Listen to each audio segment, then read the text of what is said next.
big shots! Let's go, Tony! Let's go! Alrighty, so it seems like after an eventful weekend of, I guess, washed MMA fighters might be the cut MMA fighters, maybe, in their own respective boxing promotions, DBX and Misfits Boxing, we now move on to a weekend of UFC fights, and kind of needed this break, was a little dead. Raja Jackson did not make it any less boring, I guess, because he decided to almost kill a man. Also a veteran. Yeah, that situation's pretty fucked up. I've got my breakdown of that situation on my end and a reaction to Chael's video. Jesus Christ, what are we doing in big 2025? Can we just look at a murderer and say he attempted to murder that person without being controversial, guys? Anyways, with that, moving forward, we had a little bit of DBX, if you're out of the loop, and DBX is Dirty Boxing, Mike Perry's organization, I think. I think it's like bare knuckle boxing, but like a different version. I don't know, some shit like that. But regardless, we had our boy Brian Battle prove why he is one day going to be a UFC champion. Hey, may have missed weight, but he did beat that jobber, okay? He had so much aura, he ended up crumbling his opponent with mere presence, okay? If you watch that TKO, you can see, just a tappy left hand, puts him down. That's how the Brian Battle gets it done. Hey, we will be champion one day. And then we had Jairzinho Rozenstruik flatline KO. Love to see it. Raja, okay, never mind, we're not going to go there. But Rozenstruik did end up getting that KO, sick KO. Raja Jackson could never 0-1 in the pro career, just saying. But yeah, good for Rozenstruik. He's got a food truck, don't know where it is, but probably got some banging fucking food over there. Now, then we had Misfits Boxing. I don't give a fuck about Misfits Boxing. Tony Ferguson did get the win, I guess, so that's good. El Kukui's back. And he's never losing again, boys. But it was a horrendous rigged stoppage. That ref had money on the fight. I don't know how you stop that fight, like where it was. It was kind of bullshit. I think everyone agrees. If you don't, you're just coping. You're a Tony Ferguson fan. I get it. And then what else was there? Dylan Dennis beat a cab driver in 15 seconds. Faster than Jake Paul ever did, to be honest with you. You know, Jake Paul's fought a lot of cab drivers. And who else was it? Oh, yeah, Darren Till knocked out Luke Rockhold. That's the breakdown of the weekend. We move on to the fight cards. We move on to the Fighting Nerds playground, if you will. You know, this video is probably going to have a Fighting Nerds adjacent title. Probably because the main and co-main event both have Fighting Nerds associated with them. I think they also both have French fighters, if I'm not mistaken. With that being said, we get into the predictions. And if you're new around the channel, I break down every single fight card. Hit that subscribe button, hit that notification bell. Like the video, okay? With that being said, let's get into this card. There's a lot of shitters on this card, but hopefully it's not too stinky, okay? So, first fight we got Shauna Banon versus Sam Hughes. Now, if you don't know, there's this really high-tech method that I use for picking women's MMA fights. Some people, they like to do a pick doctor, you know? They use AI, they use analytics, they use statistics, they use logic reasoning. I myself am a connoisseur of the coin flip when it comes to women's MMA. Heads is the woman on the left, tails is the woman on the right. We got tails, woman on the right, Sam Hughes. Okay, I don't mind that. Sam Hughes is, you know, she's damn minus 300 favorite guy. I mean, yeah, when has a women's MMA fight ever gone south? All right, you know, she's older.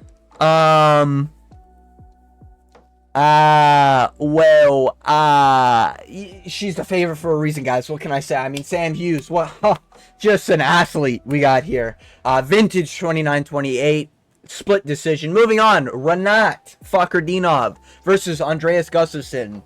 This is an interesting one. Renat Fakardinov, you know, the only one to really give it to Brian Battle, only one to, you know, make Brian Battle actually lock in, okay, and cut down to welterweight those few times that he did. But Renat's definitely lost his aura after, you know, once you get in there with Brian Battle, let me tell you, he takes souls, okay? And, you know, he's never really been the same. He's had some close performances. Great win over Kevin Lee. That was really, really fast guillotine choke. The Elizeu Zaleski dos Santos one as a little weird one. Nicholas Dalby, also very close. A lot of people thought Dalby won. I thought Dalby won, I think, at the time as well. I haven't seen it in a while. It's been a year, so probably couldn't tell you. But from what I remember, I thought Homeboy won, Nicholas Dalby. I just thought he stuffed enough takedowns and everything. And Carlos Leal. Interesting.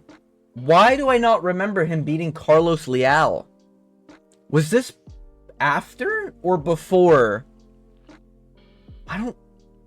Really? Carlos Leal? Why do I just gap on this fight? I swear Carlos Leal fought Alex Morono, and then he just got smoked by Salikov, no? Or am I thinking of someone else? I might be I'm pretty sure that's the same dude.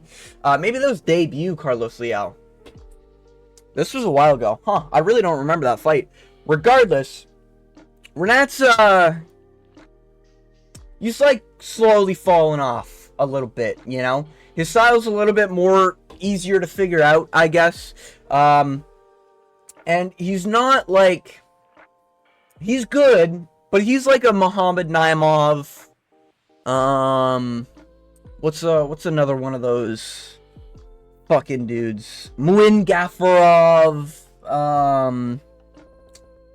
There's some more like that, where they're kind of like okay enough on the feet to like sort of avoid getting knocked out, but then really where their sort of shining is like grappling and anti-grappling. But like Renat isn't that good from that Nicholas Dalby performance, and the Carlos Leal one, I'm just gapping, so I don't really remember that one. He's taken 9 months off. If I remember correctly, though, this is probably not a good performance from Renat, if I'm remembering the narrative around that fight. I don't really remember the fight, but I remember like a lot of people falling off the Renat, and that's probably why he's the underdog here. That's kind of surprising. Andreas Gustafsson is coming off a really good win against Chaos Williams in his debut. Yeah, it was Chaos Williams in his debut. Great win, and he looked very dominant. I will say, does look like he gets tired, and it does look like he kind of, he's reliant on the clinch, which there's not a lot of fighters, I'd say.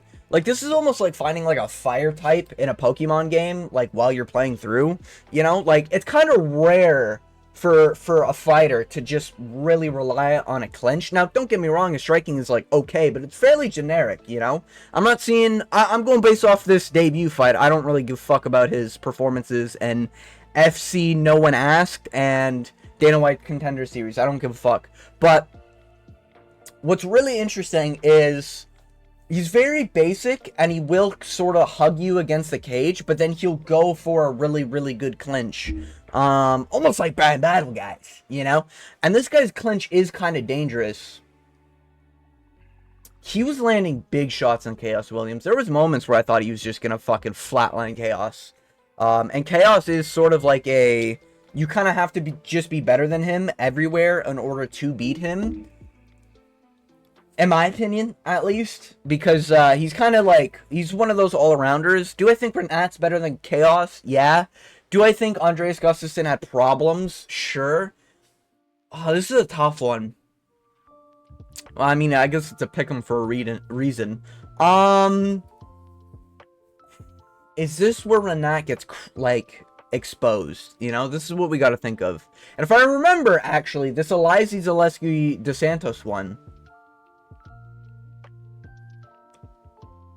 if it's a majority draw, if I remember, this was like a 10-8, and Renat was like thankful it was like a split. Oh, fuck. And then the split, or not a split, sorry, a majority decision, or majority draw, my bad. If I remember, I'm pretty sure that's what it was. I'm gonna go with Andreas here. Keep in mind, I do passionate picks, so if you're a little newer to the channel, I do this purely based on passion. I don't really put money on these fights. I wouldn't put money on this fight. Renat's a little too favored amongst the judges to really rely on a decision here, and this kind of seems like an Andreas beatdown decision, or Andreas gets pieced up, because he he did look like he lacked, like, the head movement. And if someone really brings it to him, he might not be able to respond properly. But his clinch game was elite. So I'm going to rely on that. And I reckon if Andreas gets it done, I reckon he's got to get a KO. I think he could probably find the chin of Renat. Renat's been going through a lot of dirty fights in his last, like, 4, I want to say. The Kevin Lee one, not really. But, you know, Brian Battle just takes souls. You know, they're never the same, so Renat's not going to be the same. I think he's going to get finished here. I reckon, like, probably round 2. Probably round 2, I'd say. You know, round 1 is probably going to be a lot of, like, look at each other, touch, you know, maybe initiated clinch. Andreas lands, like, one good knee. Renat gets away because he's scared. And then when we get into round 2, Renat starts, like, slows down a little. He's a little bit more sloppier. Gets into the clinch a little too easily, you know. But he's able to survive a little bit longer. I reckon by the end of round 2, he's probably going to get finished via knee up the middle or uppercut while they're in the clinch. Yeah, I'm going to go with Andreas Gustafsson here. So, yeah, moving on. We have Brad Tavares versus Robert Bryzek. Bryzek. I don't fucking know how to say the name. Polish dude. Ooh, losing to Ior Pateria is not a good look in Big 2024. Big 2024. Yeah. Or is that 2023? Bro, this guy's been fought in forever. Yeah. But this is the problem, man. I don't like Brad Tavares. This guy's a dumb fuck. Oh, fuck, man. That was his debut. He lost his debut to Ior Pateria. I don't like that, man. I don't like that. This is a tough one. I reckon we're gonna see a vintage Brad Tavares fucking 29-28 with Robert having a really good round that Brad Tavares thinks he won it. Maybe a split, honestly. This could be one of those funky ones. Brad Tavares is just dumb. He will stand in front of you. The only time he really beats you is if, like, the only potential you have is the ground. If you're losing to Ior Pateria, that means you probably don't have chinning potential. That's what I'll say. Ior Pateria is very chinny. Hey, as a fellow Jinja, alright? We prefer the A. We don't prefer the hard R over here. But as a fellow Jinja, yeah, it's a rough one. It is definitely a rough one. For us, you know, we just don't have a lot of chin HP spec'd in at birth. It is what it is, you know. We picked the wrong class at class selection. It is what it is. But I do think Robert is probably just like a can. Like, I mean, he seems like a can. I can't really remember any performance from him. Like, what are these fucking... Jesus Christ, man. Some of these organizations. Like, where do they find this guy? This guy's just out in an alleyway waiting to be picked up, I guess. Brad Tavares is like a legit middleweight. He's kind of shit. But he does do this stupid fucking... Like, bro, man. Like, fuck, man. Like, goddamn, bruh. I mean, his losses are, like, good fucking losses, to be fair. I think you gotta be, like, ranked potential. You know, like, bottom 15. I think you beat Brad Tavares. You know, GM3 just ain't got it no more. Got no finishing potential on the feet, even though he almost finished fucking Reiner de Ritter. It's a crazy world we live in, but... Yeah, I'm going to go with Brad Tavares. I reckon this is probably going to be a split 29-28 based on one good round for Robert and 2 good rounds for Brad. But one of those good rounds is going to be close on one of the judges' scorecards, and they're going to score it for Robert here. Brad's just not really, like, he's kind of a punching bag, doesn't really move his head a lot, but he's okay boxing. He's really good at anti-grappling. He's kind of like a... No, he's kind of like a better Marvin Vettori in a way, with like no power. That's kind of what I'd rate him. Yeah, maybe but like a worse Marvin. Like, Marvin hasn't won in fucking forever though. That's the... Yeah, he's kind of like a better Marvin Vettori, even though he's older. Yeah, moving on. We have Sam Patterson versus Trey Waters. Really, he's the favorite. Really, Danny Barlow, that's a good win. Kiefer Crosby, I'm not going to pretend like that's a good win. That's not a good win. The loss to Yanal Ashmuz, it's not a good win. Ooh.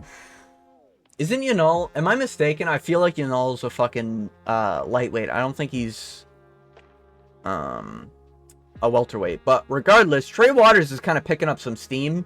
You know, Billy Ray Goff, that was a good fucking decision. Some people, I think, thought it was a robbery. I might have said it was a robbery in the past.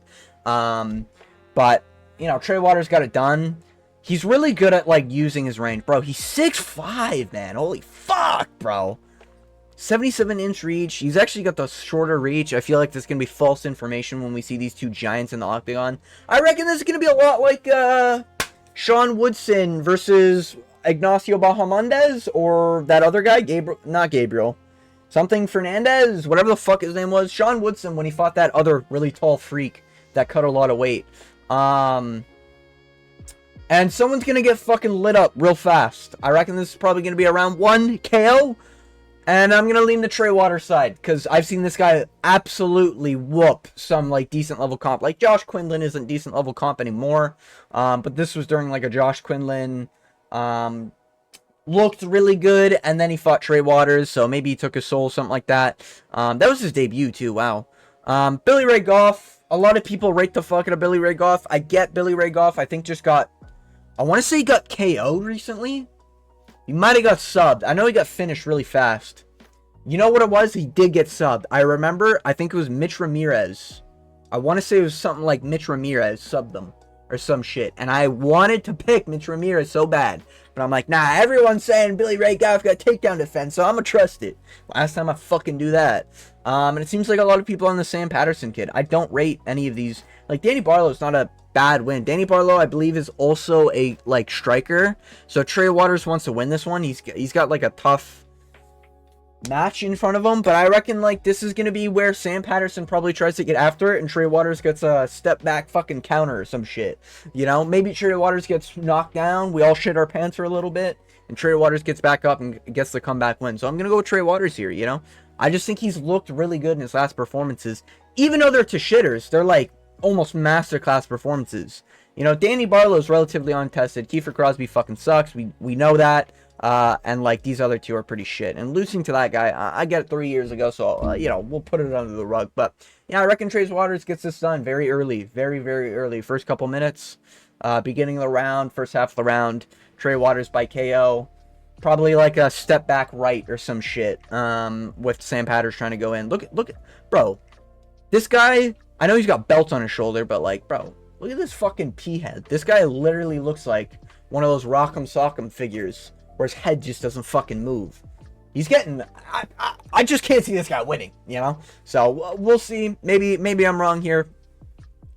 But, yeah, moving on. We have Axel Sola versus Reese McKee. Is this guy a debut? This guy looks like a debut. It is a debut.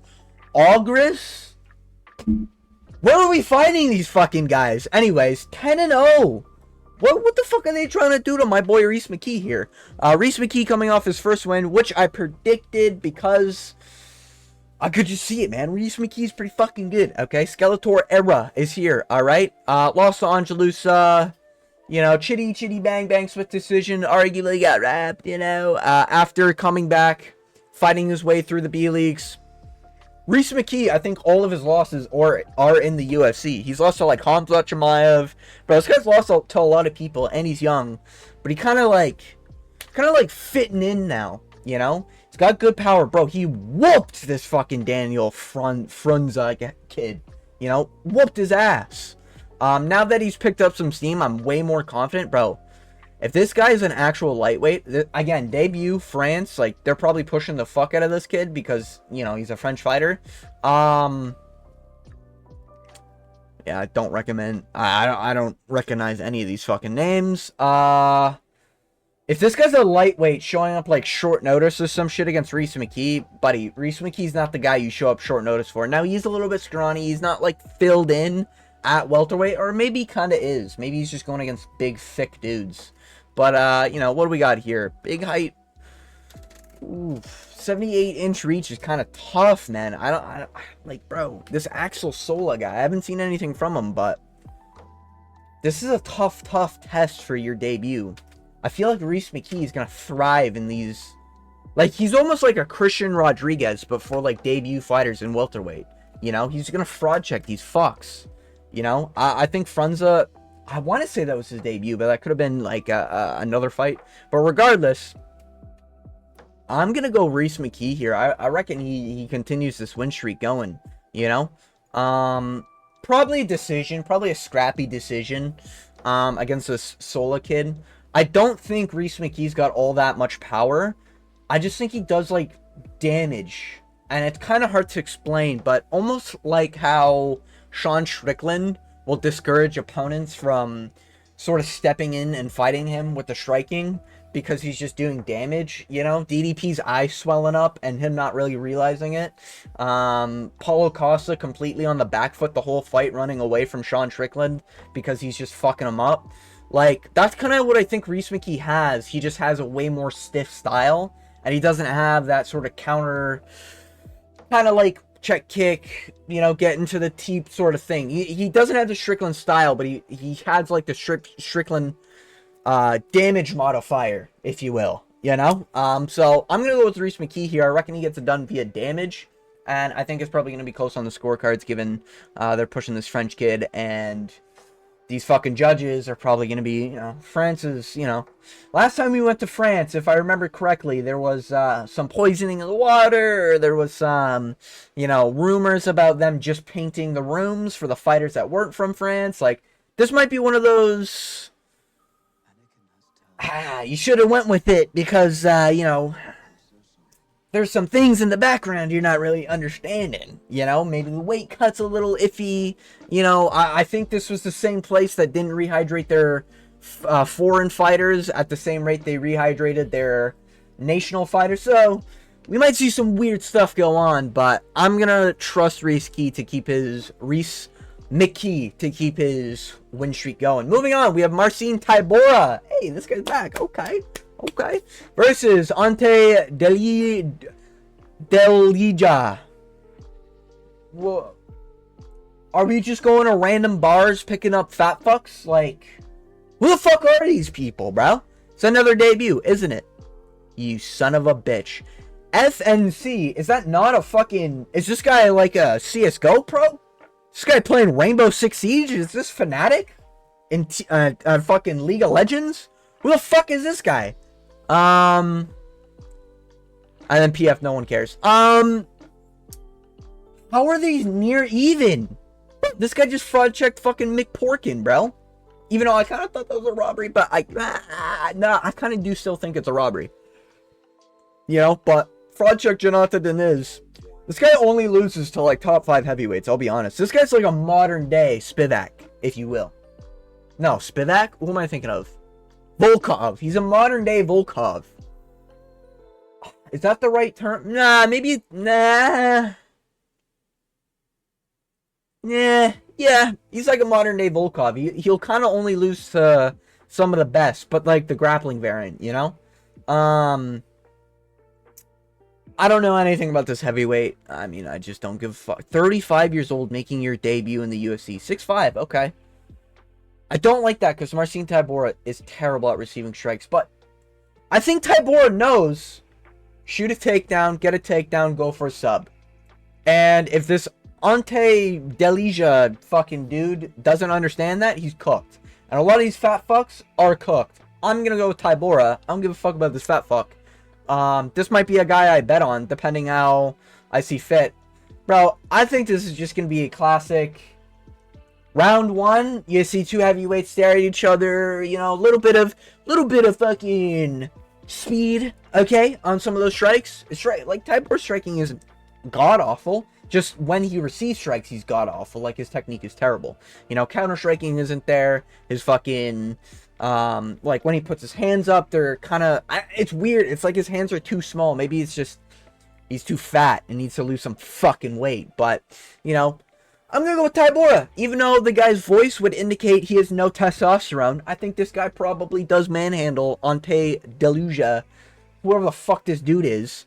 This guy at a bar they probably found. And subs him, because Marcin Tybura's got experience in this fat fuck. I mean, whatever organization he's been at, it looks like he's got experience. But not enough in the high-level promotion. So Marcin Tybura. Moving on, Umar Saif versus Brenson Ribeiro. Brenson Ribeiro.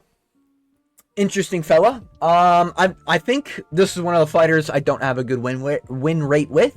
Unfortunately, I'm kind of really bad at predicting his fights because I either hop on the train too soon, or sorry, too late, and he ends up losing, like he did against Azmat Mirzakhanov, just because I thought Mirzakhanov looks like shit. Like, not in terms of technique, I just think he looks like shit. Like, he looks like Shamil Gaziev at fucking 205. Anyways, and he's old as shit. But Brenton Ibero is a young dude, a little bit chinny, pretty wild, got really good reach. Really, really good reach. Damn, Umar Sai's got a reach, huh? But he's a fucking quitter, bro. Bro, if there's one thing we learned from Umar Sai's last fight, bro, Alonzo Menefield is fraud checking you, man. And, like, there was no... fuck, I hate this. There was no sense of urgency. It was Alonzo Menefield holding him against the cage, and no fucking elbows, no fucking trying to reverse position. It was literally like, oh, okay, I guess I'm just getting held against the fence. Brenton Ibero is probably not going to do that. Brenton Ibero will fucking go for something. You know, spinning shit. He's probably going to clean it up a little bit as he got flatlined in his last fight. No shame, though. I mean, he was a big underdog and everything. Dyer, good win. In hindsight, he Kimura'd him, laid the blueprint for the other guy. Kyle Machado, also a pretty decent win in hindsight, even though it was split. Just because Kyle Machado is known for, like, his kickboxing or whatever. A lot of people are pretty high on Kyle Machado, especially because this guy lost that. And then he also lost to Ming Yang Zhang. Ooh, he lost to Ming Yang Zhang. That is not aged well. Fuck. Damn, they're like the same age. How is Umar Sai bigger? I just don't believe that. When these guys face off, I feel like Brenton Ibero is going to be bigger. This dude's like weirdly long, you know? It's almost like Carlos Prates, but a light heavyweight in terms of fucking length, you know? It's an interesting one. Very interesting one. I just don't like picking, like, cowards, man. Like, not because of the countrymen, but, like, fuck, bro.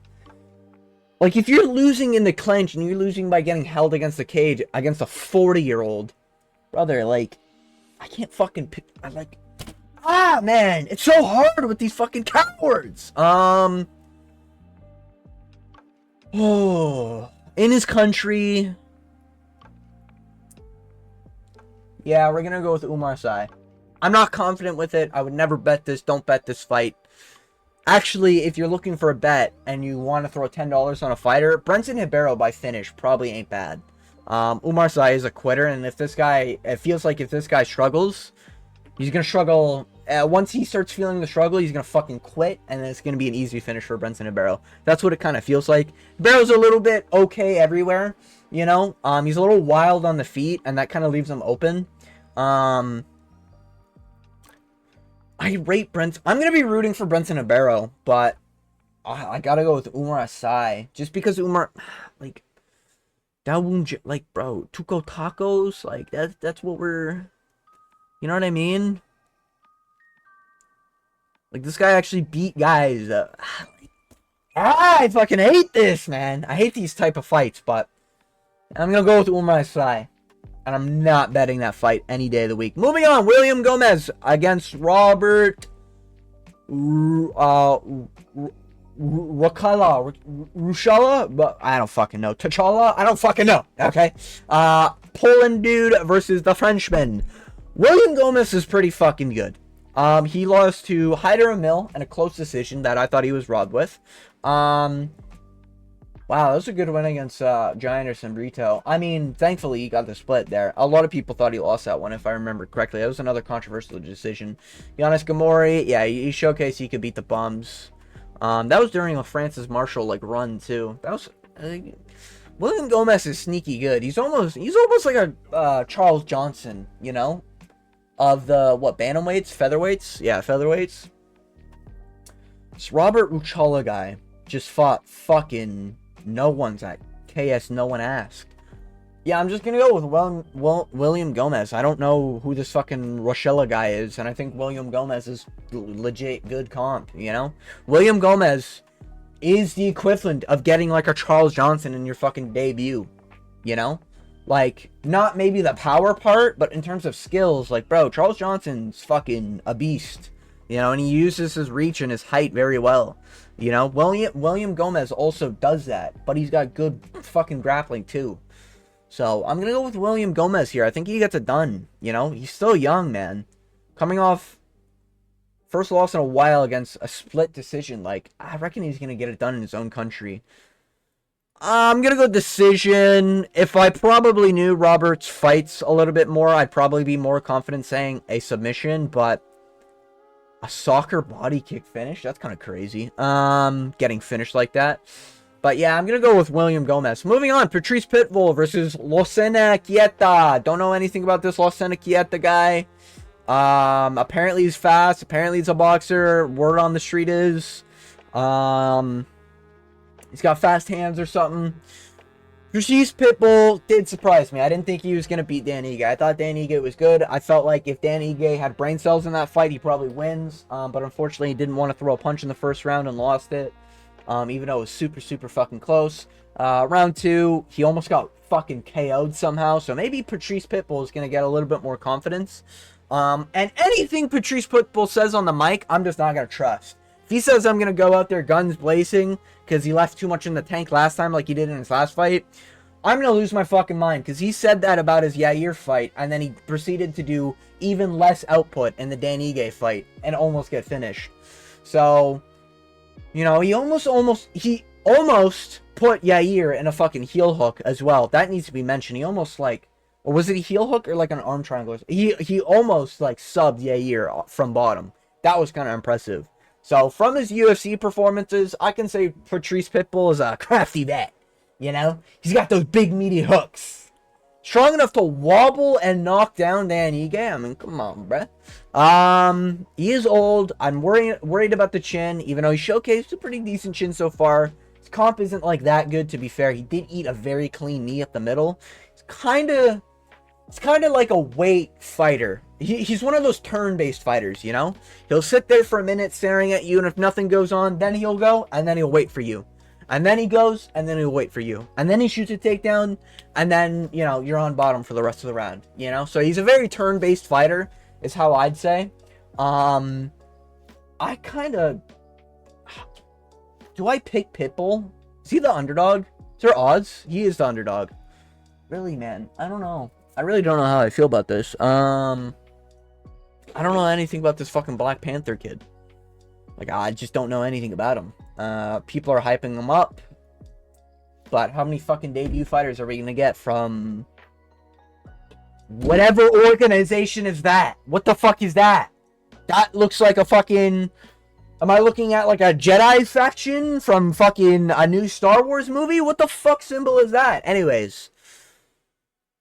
Yeah, I'm going to go with Patrice Pitbull. I don't know this kid. Yeah, apparently he's got fast hands. I think Patrice Pitbull could have like a really good performance here, given that it's a debut. So I'm going to go with Patrice Pitbull. We move on. Not really too much to say. I think Pitbull is like actually ranked level in his featherweight division, you know? Like, I do think he actually does beat a lot of unranked featherweights now that I've seen him actually win a fight. But yeah, I'm going to go Pitbull here. Moving on, we have Faris Ziam versus Kaue Fernandes. Faris Ziam has a really good win streak going. I want to say Steamroller Frivola. He just beat another guy, I can't remember the name. Mike Davis, that's who it was. He had a very dominant performance there. Wicked KO with the knee, even though it was kind of boring till the knee. Claudio Puelles, pretty shit performance. Jai Herbert, good performance. And that's a long, rangy, powerful dude that he shut down. This Kaue Fernandes guy, he reminds me so much of that fucking other dude. Who's that fucking dude who just shoots takedowns, but he's never good enough to, like, do anything? I want to say bantamweight, but it could be flyweight. Ah, fuck. What's his name? Ah, it pisses me off that I can't remember his name. I can't remember his name. God fucking damn it. Regardless, yeah, Kaue Fernandes is, like, pretty good at grappling. You know, that's kind of his bread and butter. He'll shoot takedowns, does pretty well with holding you down. Really good win against Garam, right? Yeah, Garam Kutaladze. I think that's when Ilya and like a bunch of other people like Merab were in his corner and shit, and Garam got fucking dominated by this Kaue Fernandes kid. I say kid, but he's 30. But I do think he does struggle with like bigger dudes who know what they're doing. Like, that's kind of the thing, man. For Asiam's showcase, he's pretty fucking good. Maybe he's been an industry plant this whole time, and he's about to get fraud checked for big underdog payouts. But, bro, I just can't, like, I can't get, like, this image out of my head of, like, Kaue Fernandes blatantly shooting a shit takedown and, like, getting guillotined. I just have it in my head permanently. You know, him biting down on his gum shield, eyes closed, takedown, and just getting fucking guillotined by someone, you know? So I have dreams about it, man. All right? And I reckon Faraz Ziam could probably get it done via submission. Yeah, this is probably going to be striking until Fernandes shoots a takedown, and then based off that takedown is where this fight goes. That's what I'll say. You know, if we're striking, we're touching, touch, you know, Faraz Ziam shucks off the takedown. That moment he shucks off the takedown, Ziam's won. But the moment, this is going to be one of those moments, the moment Kaue Fernandes locks in that double leg, gets the double leg in the center of the octagon, Faraz Ziam fucking losing that fight, and he's going to be cooked. But I think he's probably going to get it done via submission, probably first or second round. I'm going to go with the first round. I think he's probably going to get it done via Kaue Fernandes doing a bad takedown. Fernandes is also like a thick dude. He's not really like a tall, rangy dude. And I do think like his style is just so basic, you know? So it's kind of wild how he got past Garam. Muhammad Yahya is a fucking, Jesus Christ, that guy fucking sucks. But yeah, I just think Ziam's better, pretty much. I think in terms of grappling, not wrestling, but grappling, I think Ziam's better. I think he's got better distance management. I think he's got good, like, clinch. I think he's got good ability to hold you against the cage and make it boring if he wants to. So, yeah, I'm going to go with Ziam here. Moving on, we have Modestas Bukkake versus Paul Craig. I want to go Paul Craig so fucking bad here. If you've been on this channel, I love picking Paul Craig, all right? I picked him against Rodolfo Borralho over here, all right? And he was doing his thing, okay? And he put the fear of fucking God into Borralho, okay? Borralho woke up and he fucking saw demons. Started running away from Paul Craig, let me tell you, okay? So, you know, he did exactly what I wanted him to do in that fight. I thought he beat Bo Nickel. Sue me. I do think he beat Bo Nickel. I did pick Paul Craig, to be fair. I thought he outstruck Bo Nickel rounds 1 and 2, and he got pieced up in the third. Paul Craig did.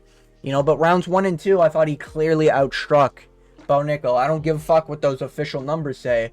What I watched was Paul Craig landing damaging shots and Bo Nickel missing overhand rights for 2 rounds. Didn't shoot a takedown because he was terrified. Borralho smoked him.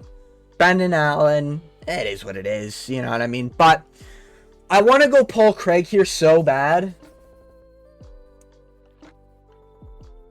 But I just have a feeling Bukkake is just gonna fucking one right hand kills him. Bukkake does hit hards, you know? He does. Bukkake over here does hit fucking hard. You know? Jan Cutelaba is a bad performance. Very, very bad performance. But he got it done. I'm pretty sure I picked Bukkake here.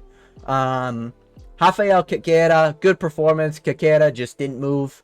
Literally didn't move. He quit. Marcin Prachniow, also a good win. I think I picked Marcin Prachniow on this one. I could be wrong, though. Really good win. I just think Bukkake has one job. Go in there, land a right hand. And that's all you got to do. Paul Craig is reliant on his opponent shooting a takedown. With Rodolfo Borralho, I see Rodolfo shooting a takedown because he's a fucking moron, okay? I don't think Bukkake's that big of an idiot to shoot a takedown on Paul Craig. Because you shoot a takedown on Paul Craig, you're in his world, friend. Get out of there. People forget, man. Paul Craig submitted Ankalaev and Jamal Hill. Former champions, man. People forget, man. People forget. But I do think Bukkake just has one thing he's got to do. Land a right hand. Paul Craig is way more reliant on his opponent doing something stupid than he is him doing something stupid. Because literally Paul Craig just has 0 chin HP. All of his skill points were invested into grappling. It is what it is, you know? I respect it from the Scottishman. Reach, disadvantage, and probably a striking fight is terrifying. Okay, very terrifying for Paul Craig. Same height is also crazy. 205, if I'm not mistaken. I like Paul Craig at 185 a little bit more. So I think Paul Craig's gonna get fucking KO'd. Goofy way. Fucking Johnny Walker. You know, fucking how he got smoked by Jamal Hill. Ooh, fucking Jesus Christ, Johnny Walker has got some of the worst KOs. But yeah, Paul Craig, I think he's getting smoked. I want to pick him so bad. This is not a matchup I'd pick him. Even though I was right on this Borralho pick, he did fuck up Borralho. He put the fear of the devil inside Borralho's head. Yeah, I'm going Bukaki. Moving on, Borralho versus Mason Jones. Mason Jones just fought Jeremy Stevenson. Jeremy Stevens? Yeah. I did not like that performance. He did do well, but he does not move his fucking head, bro. This guy's head is insane. Bro, this guy fought like Patchy Mix, but with power. And, hey, dangerous thing, but he couldn't finish Jeremy fucking Stevens. Like, in big 2025, man, in a striking match, like, what are we fucking doing, bro? He did make it scrappy. He does have heart. He's not, Mason Jones isn't gonna quit. I do think he's probably gonna get KO'd, though. Borralho's a big fucking dude, alright? A thick, muscly dude. Mason Jones is like, you know? He doesn't look that fully filled in, though. And, bro, like, yeah, wow, you got a win over Jeremy. Like, look at that record, 29-21. And you're having a close, kind of close decision with him. Like, brother, what are we doing? Borralho, bro, he's got submitted by Chris Duncan, and that's aged like fine wine, alright? He's only fought jobbers, alright? He's fought a lot of jobbers, okay? But, like, has Mason Jones fought good comp? You know what I mean? Like, this is the thing. I reckon Borralho's gonna get this done, bro. I think he's just gonna land a head kick or some shit on Mason Jones, and we're gonna see like a flatline KO out of nowhere type situation, you know? There's gonna be nothing really going on. Mason Jones is down because he got leg kicked or calf kicked one too many times. He's gonna go in for something. Borralho's just gonna go in for a fucking flying knee or a fucking knee up the middle or a fucking head kick from range as he's backing away. Like, bro, 73-inch reach is a fucking lie. This guy's gonna have way, way longer reach than 74. Or than fucking Mason Jones is 74. I feel like this dude is way bigger than the stats are saying. So I'm gonna go with Borralho here. I reckon he's gonna get it done. I think he's gonna smoke Mason Jones. This guy's just like, he doesn't move his fucking head. And Borralho hits really fucking hard. Now, Borralho could get finished. But either way, I think this is going to be a finish. I think this is going to be round one. I think this is going to look a lot like, anyone else feel this way? This is going to look a lot like, I want to say, was it Nicholas Dalby versus Randy Brown? Randy Brown's last fight where he smoked that old guy. I think it's going to look like that. A little bit faster, a little bit higher paced in the first round. And it's just going to be a fucking slug back and forth. Oki getting rocked, throwing back, Jones getting fucking wobbled, cut above the eye, fucking Oki's throwing up a head kick, knee up the middle or some shit, catching Mason Jones. Mason Jones starts covering up and just fucking Oki lands a right hand to just sleep Mason Jones as he's coming in or some shit.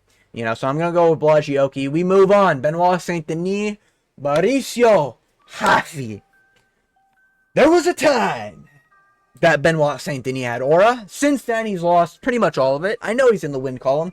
Did beat that short notice debut Canadian fighter who got reinstated, Kyle Prepelec, who got reinstated because they were in Canada.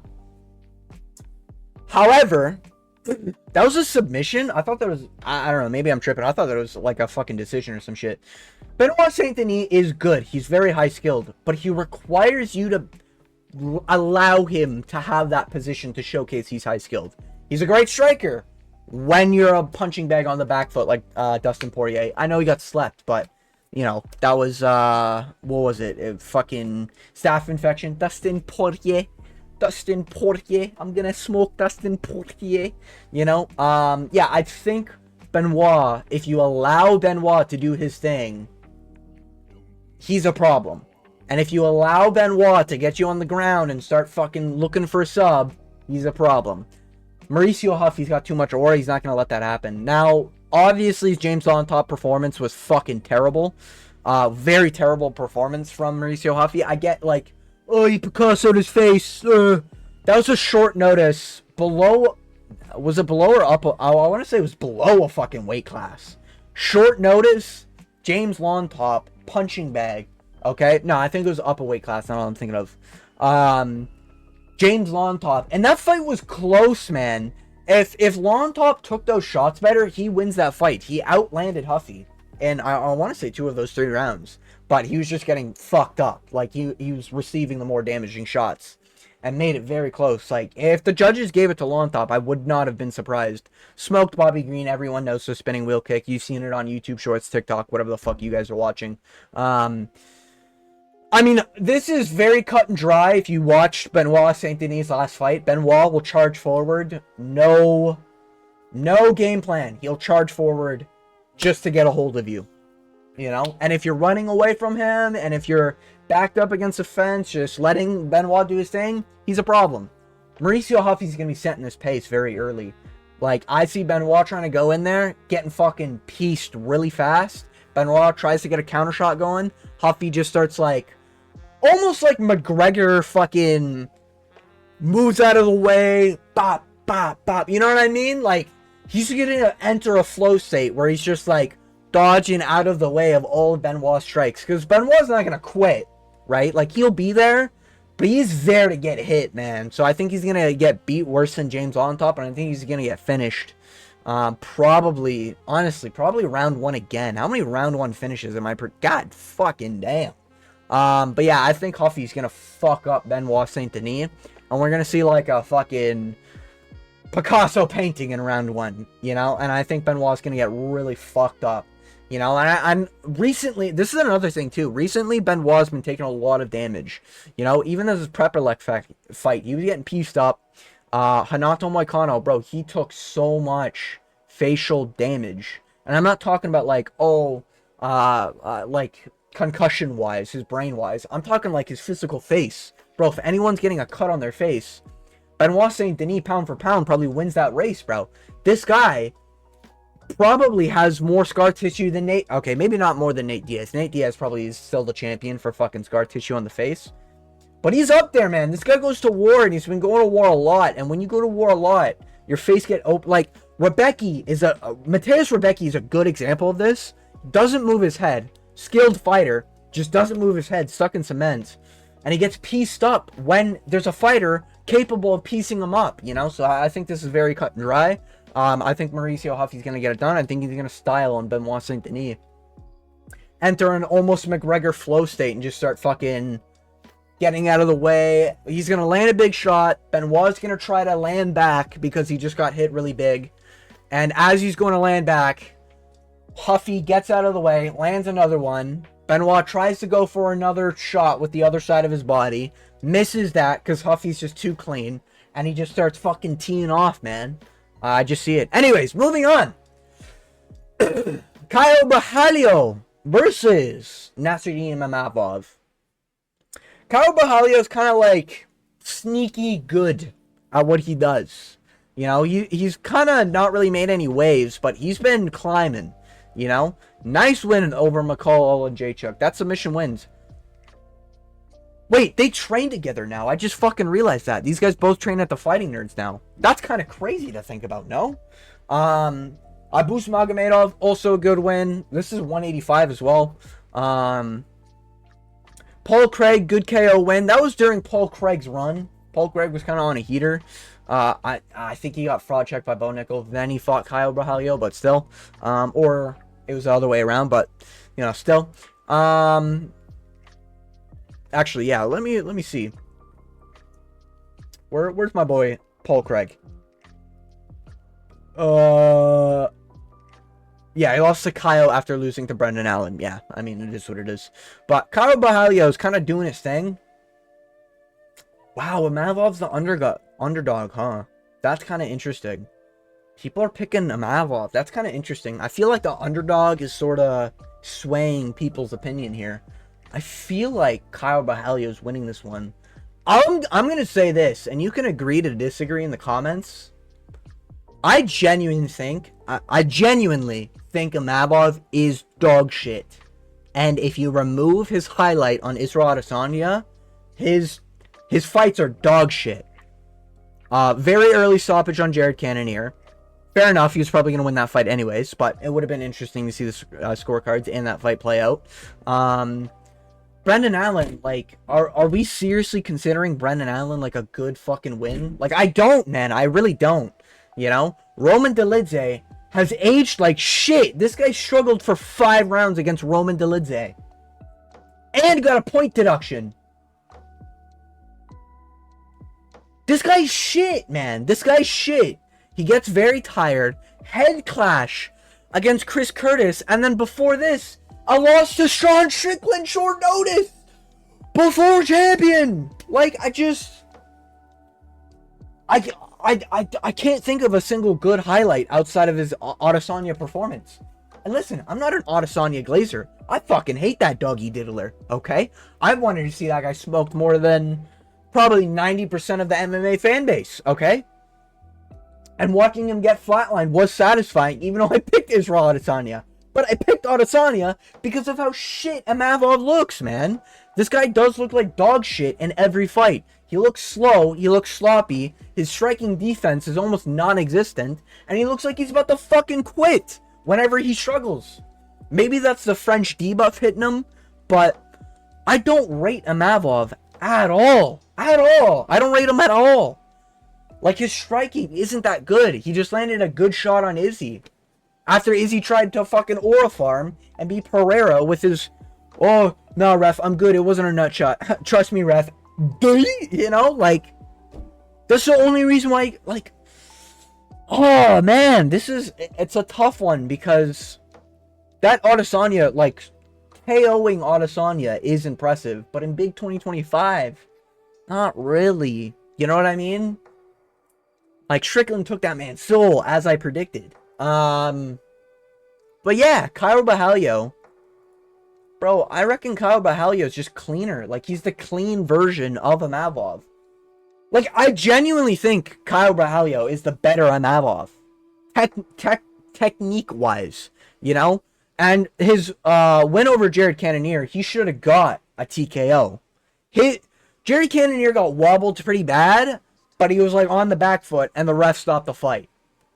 With Imavov. With Kaue Borralho, Cannonier got dropped. Cannonier got fucked up. Cannonier was wobbly-legged 3 times within the fucking minute, alright? Like, that was that could have been justified stoppage, but they didn't, and just wanted to see Jared Cannonier die. And in my opinion, Borralho, like, whooped Cannonier. Like, whooped Cannonier. Imavov had moments of struggle against Cannonier. And I know you can't 1-for-1 those. But, bro, like, I don't see what Imavov does. Like, he's not good at submitting people. His grappling defense is alright, I guess. But it's not, like, the best in the division. His striking is slow. I guess he's got heavy hands. He could knock out Kaue Borralho, but I'm going to lean Kaue Borralho here. I think initially I may have picked Imavov when this fight got announced. But I'm going to lean Kaue Borralho here. I don't think I'm confident enough to bet, so I'm probably not putting like $10 on this, but yeah, I'm going to pick Kaue Borralho, and I reckon he gets it done via masterclass 5 rounds on Imavov, you know? I think he's going to break Imavov and make Imavov look like he don't fucking belong, you know? And Imavov, out of all fighters right now, after smoking Israel Adesanya, I think if we're looking at, like, who's got a bigger ego here, bro, Kaue Borralho chapped shit pretty good. Bro, Imavov has been, like, thinking he's the next champion or some shit, you know? And I get, like, that's a contender thing and everything, but, bro, the way this guy's talking, it just strikes me as, like, bro, this guy is about to get fucking smoked soon, you know? And I think Kaue Borralho Fighting nerd aura, fighting nerds are on the rise. Even the fourth horseman, Carlos Prates back in the win column. Like, I think this is just Kyle Borralho all day. You know, I just think he's better everywhere. I don't see where Imavov wins other than catching Kyle Borralho. But, like, how is he going to catch Kyle Borralho? You know what I mean? Like, bro, same reach. Like, I don't see it. You know, the only thing I can see him doing is what he did to Adesanya. But Adesanya got nut-shotted and tried to aura farm. You run that fight like 10 times, I think Adesanya and Kenny Okoye is probably busting a nut to what I'm about to say. But I genuinely think if you run that fight 10 times against Adesanya Imavov, I think Adesanya probably wins that 7, maybe 8 times out of 10. If he doesn't try to aura farm off that nut shot, he probably does sort of step it up. And Imavov does gas in the later rounds, you know. I get he did get that, you know, 5th round finish on Jared Cannonier, but he was slow, man. He was slowing down. That's a 40-year-old man. So I'm going to go with Borralho. Borralho's my pick. Made it to the end of the video. I want to thank you for watching. And as always, I hope you have a good day.